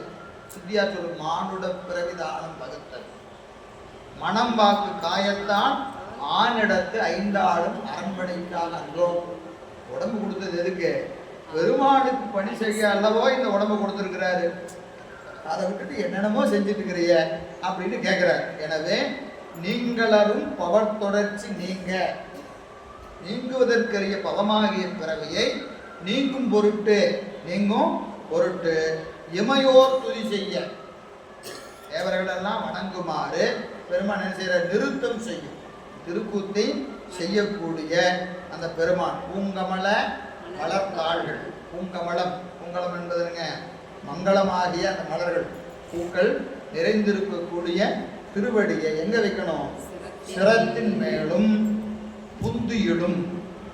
திருவடி எங்க? 2 இடத்துல இருக்கணும். ஒன்று தலைமையில இருக்கணும், இன்னொன்று அறிவுல இருக்கணும்.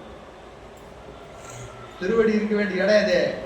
ஒன்று புறத்துல, உடம்புல இருந்தா எங்க இருக்கணும்? தலைமையில இருக்கணும். உள்ள அறிவுல. திருவடி 2 இடத்துலையும் எப்பவுமே இருக்கணும், எப்பவுமே இருக்கணும். ஏன் இறைவன் திருவடிய நம்ம தலைமையில வச்சுக்கிறதா என்னது, ஒரு ஏதாவது ஒன்று செஞ்சு தலைமையில வச்சு கட்டிக்கிறதா? திருவடி எப்பவுமே வச்சுக்கிறேன். எப்படி வச்சுக்கிறது? நினைவில் வைத்திருக்கணும். பெருமான் திருவடிய நினைவில் எப்பவுமே வைத்து மறக்கக்கூடாது. சிரத்தின் மேலும் குந்தியிலும் உற வணங்கி பொருந்துமாறு வணங்கி. திருவடிய எப்படி வணங்கணும்? பொருந்துமாறு. அது எப்படிங்க திருவடியை பொருந்துற மாதிரி வணங்குறது? பொருந்துற மாதிரினா எப்படி?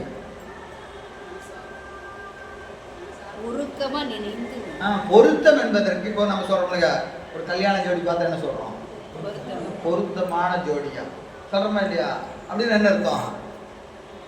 எப்படி பொண்ணு இருக்கோ மாப்பிள்ளை எப்படி இருக்கோ அந்த உயரம் இல்லை அறிவில் இவர் சொல்றதுக்கு முன்னாடி அவங்க செஞ்சுருவாங்க, அவர் நினைக்கும் போதே இவங்க செஞ்சுருவாங்க. இப்போ அறிவுலையும் ஒத்துருப்பாங்க, உடம்புலையும் ஒத்துருப்பாங்க. 2 பேரும் சிவப்பு, 2 பேரும் கருப்பு, இல்லை 2 பேரும் குண்டு, 2 பேரும் ஒல்லி, ஒரே உயரம், ஏதோ ஒரு வகையில் ஒரு நம்ம ஒரு ஃபார்முலா வச்சிருக்கிறோமா இல்லையா? பார்த்த உடனே ஆகா பொருத்தமான ஜோடியா அப்படின்னு சொல்றோமா இல்லையா? அது போல இங்க பொருத்தம் என்பது என்னது? தக்கவாறு. பொருத்தம் என்பதுங்க தக்கவாறு. எது தக்கவாறு? எது தக்கவாறு? அந்த பெருமான் திருவடியை வணங்கணும். எப்படி வணங்கணும்? தக்கவாறு வணங்கணும். அது என்னங்க தக்கவாறு வணங்குறது? அவன் நமக்கு செய்கிற உபகாரத்துக்கு தக்கவாறு வணங்கணும்.